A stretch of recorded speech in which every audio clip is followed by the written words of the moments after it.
Hey guys, today I have something a little bit different. I got this package in the mail today, and in it is the first knife that I've ever ordered that wasn't off the shelf and was actually made to order.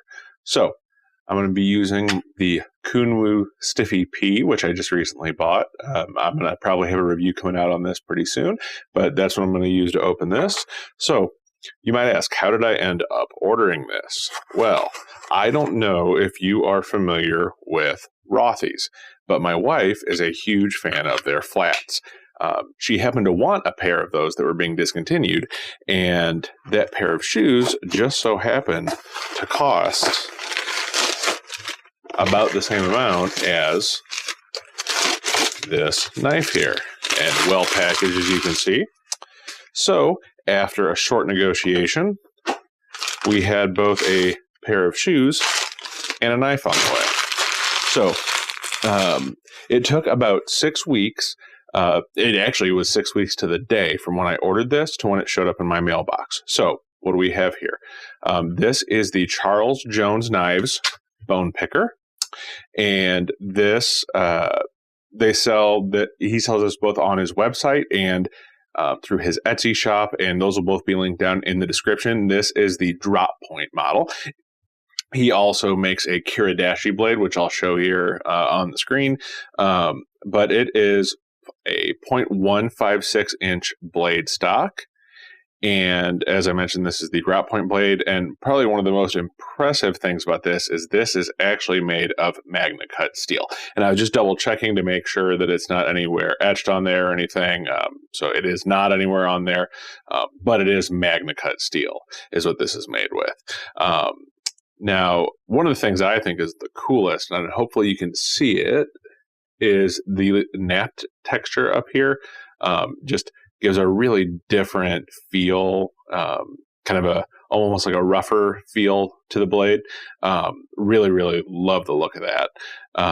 Now, both blade shapes you can get with or without scales. Obviously, I got mine with, but if you want to make scales for them yourself or something like that, you can actually get them a little bit cheaper if you don't want the scales.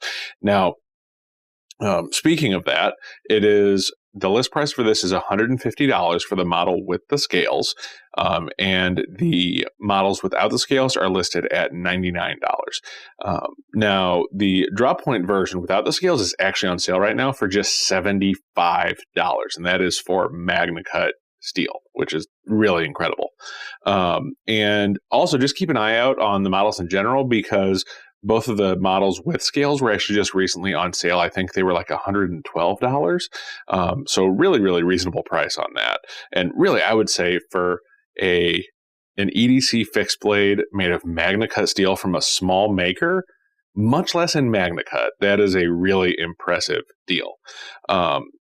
Actually, all of my production knives in Magnacut cost more than that.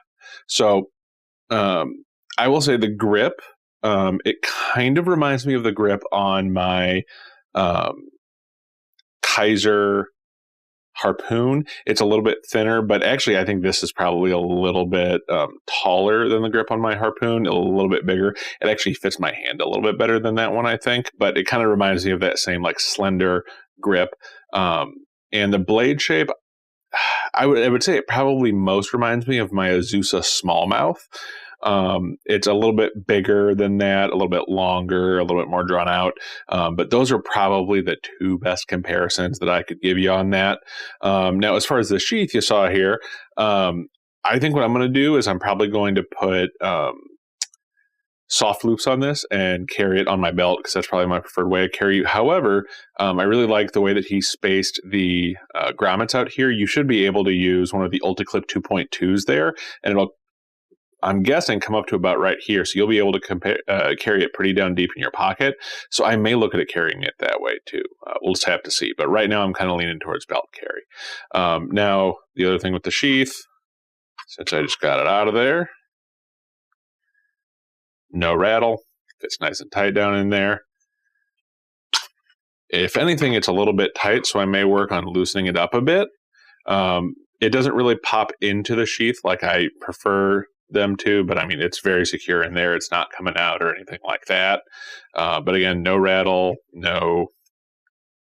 It is in there good. So I'm probably going to loosen up this sheath a little bit. But overall, I'm really, really happy with this. I think it was definitely worth the wait and the price.